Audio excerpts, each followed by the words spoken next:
Hello friends, എല്ലാവർക്കും ചെമ്പനിപ്പൂവിൻ്റെ പുതിയൊരു വീഡിയോയിലേക്ക് സ്വാഗതം. അപ്പോൾ നമ്മുടെ ചെമ്പനിപ്പൂൽ വരാനിരിക്കുന്ന ഒരു ഭാഗത്തിൻ്റെ വീഡിയോ ആണ് ഞാനിപ്പോൾ ചെയ്യുന്നത്. ഇന്നത്തെ പ്രമോ എന്തായാലും എനിക്ക് ഒരുപാട് ഇഷ്ടമായിട്ടോ. കാരണം ഞാൻ പല നാളായി പറയുന്ന ഒരു കാര്യമായിരുന്നു, ആൻ്റണിയും നവീനും ഒന്നാവുന്നു, നമ്മുടെ ശ്രുതിക്കുള്ള 8ൻ്റെ പണി കിട്ടാൻ പോകുന്നു എന്നുള്ള കാര്യം.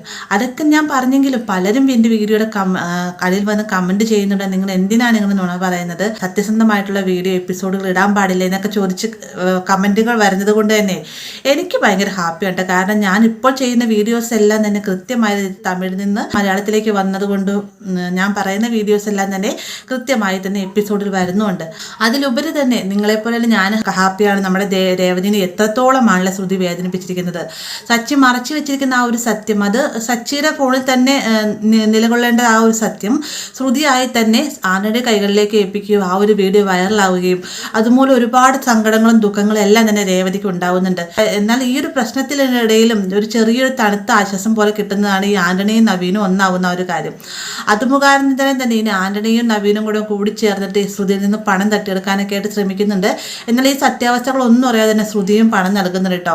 അപ്പോൾ എന്തായാലും ഈ വരുന്ന ഭാഗങ്ങളുടെ കൂടെ തന്നെ നമ്മുടെ ചന്ദ്ര വീട്ടിൽ നിന്ന് പിണങ്ങി മാറി നിൽക്കുകയാണല്ലോ, ആ ഒരു പിണക്കം മാറ്റി നമ്മുടെ ചന്ദ്രയെ വീട്ടിലേക്ക് കൊണ്ടുവരുന്നത് നമ്മുടെ സച്ചിയാണ് കേട്ടോ. അതെങ്ങനെയാണെന്ന് ചോദിച്ചു കഴിഞ്ഞാൽ, ശരത്തിനെ പുറത്തിറക്കുന്നതിന് വേണ്ടിയിട്ട് വക്കീൽ കുറച്ച് തുക നമ്മുടെ ചന്ദ്രക്കായിട്ട് കൊടുക്കുന്നുണ്ട്. എന്നാൽ ചന്ദ്ര പണം മേടിച്ചിട്ടാണ് ശരത്തിന്റെ പേരിലുള്ള കേസ് പിൻവലിച്ചത് എന്നൊന്നും അറിയാതെ തന്നെ രേവതിയും കുടുംബവും ചെന്ന് ചന്ദ്രയോട് നന്ദിയൊക്കെ പറയുന്നുണ്ട്. ആ ഒരു സമയത്ത് ഇവർ ആട്ടി സംസാരിക്കുന്ന രീതിക്കാണ് ചന്ദ്ര സംസാരിക്കുന്നത്. അതിന് ശേഷം രേവതി എന്നിട്ട് സച്ചിയോട് പറയുന്നുണ്ട്, എന്തായാലും അമ്മയും അച്ഛനും മാറിയേക്കേണ്ട കാലം, എന്തായാലും അമ്മ കേസ് പിൻവലിച്ച് നമ്മൾ ഉദ്ദേശിച്ച രീതിക്ക് അമ്മ അത്ര കടുംപിടുത്തക്കാരിയൊന്നുമല്ല, ഇനി എത്രയും വേഗം അമ്മയും അച്ഛനും ഒന്നാക്കണം, അമ്മേനെ വിളിച്ചോണ്ട് വാ സച്ചിയായിട്ട് എന്നൊക്കെ പറയുമ്പോഴത്തേക്കും സച്ചി വേഗം തന്നെ രവിയോടായിട്ട് സംസാരിക്കുന്നുണ്ട്.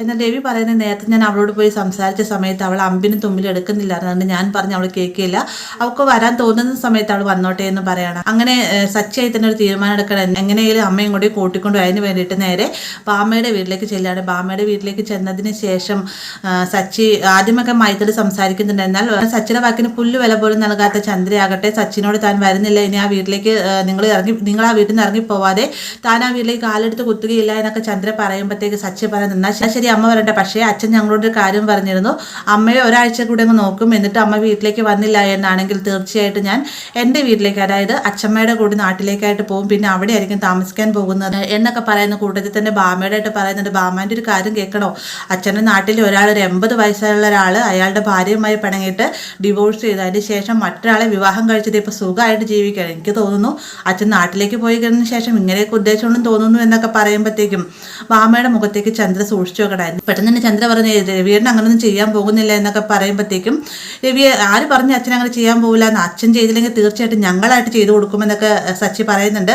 ഇനി അമ്മ വരുന്നില്ലെങ്കിൽ വേണ്ടില്ല, ഞാൻ പോവുക, ഞാൻ അച്ഛനോട് സത്യങ്ങളെല്ലാം തുറന്നു പറയാൻ പോവുകയാണെന്നൊക്കെ പറഞ്ഞുകൊണ്ട് സച്ചി പോയിട്ട് തൊട്ട് പിന്നാലെ തന്നെ ചന്ദ്ര ബാമയോട് ആയിട്ട് ചോദിക്കുന്നത്, ഇനി രവിയേട്ടൻ അങ്ങനെ എന്തെങ്കിലും ചെയ്യുമോ എന്ന് ചോദിക്കുമ്പോഴത്തേക്കും പറയാൻ പറ്റില്ല ചന്ദ്ര, ആണുങ്ങളുടെ മനസ്സല്ലേ, ഒരു പക്ഷേ നാട്ടിലേക്ക് ചെന്ന് കഴിയുമ്പോഴത്തേക്ക് നിന്നെ ഡിവോഴ്സ് ചെയ്യണമെന്നും പിന്നീട് അമ്മയുടെ വാക്കിട്ട് രണ്ടാമത് കല്യാണം കഴിക്കണമെന്നൊക്കെ തോന്നിക്കഴിഞ്ഞാൽ അതിൽ യാതൊരു തെറ്റും രവിയേട്ടനെ പറയാൻ പറ്റുകയില്ല എന്നൊക്കെ ബാമയും പറയുന്നുണ്ട്. പെട്ടെന്ന് തന്നെ ചന്ദ്ര പറയുന്നത്, ഇനിയിപ്പോൾ ഒരു നിമിഷം പോലും ഞാൻ അവിടെ നിൽക്കില്ല, എൻ്റെ രവിയേട്ടനെ ഞാൻ ആർക്കും വിട്ടുകൊടുക്കുകയില്ല എന്നും പറഞ്ഞുകൊണ്ട് ലഗേജൊക്കെ എടുത്തുകൊണ്ട് സച്ചിയുടെ തൊട്ട് പിന്നാലെ തന്നെ വീട്ടിലേക്കായിട്ട് ചെല്ലുന്നുണ്ട് കേട്ടോ. എന്നാൽ സച്ചിയുടെ കൂടെയല്ല ചെല്ലുന്നത്, കാരണം വാശിയുടെ കാര്യത്തിൽ ഒട്ടും പിന്നോട്ട് നിൽക്കാത്ത ചന്ദ്ര സച്ചി പോയി കഴിഞ്ഞ് സച്ചി വീട്ടിൽ ചെന്ന് കയറി ഈ ഒരു വിവരം, അതായത് ചന്ദ്രയ്ക്ക് വേണ്ടിയിട്ട് വെയിറ്റ് ചെയ്ത് നിൽക്കുന്ന സമയത്താണ് ചന്ദ്ര അങ്ങോട്ടേക്ക് വരുന്നത്. അങ്ങനെ നമ്മുടെ സച്ചിയായി തന്നെ മുൻകൈ എടുത്ത് തന്നെയാണ് ചന്ദ്രയെ വീട്ടിലേക്ക് കൊണ്ടുവരുന്നത്. ഇങ്ങനൊരു ഭാഗം നമുക്ക് വരാനുള്ളതാണ്. വീഡിയോ ഇഷ്ടമായ ലൈക്ക് ചെയ്യാനും കൂടി ചാനൽ സബ്സ്ക്രൈബ് ചെയ്യാനും മറക്കരുത്.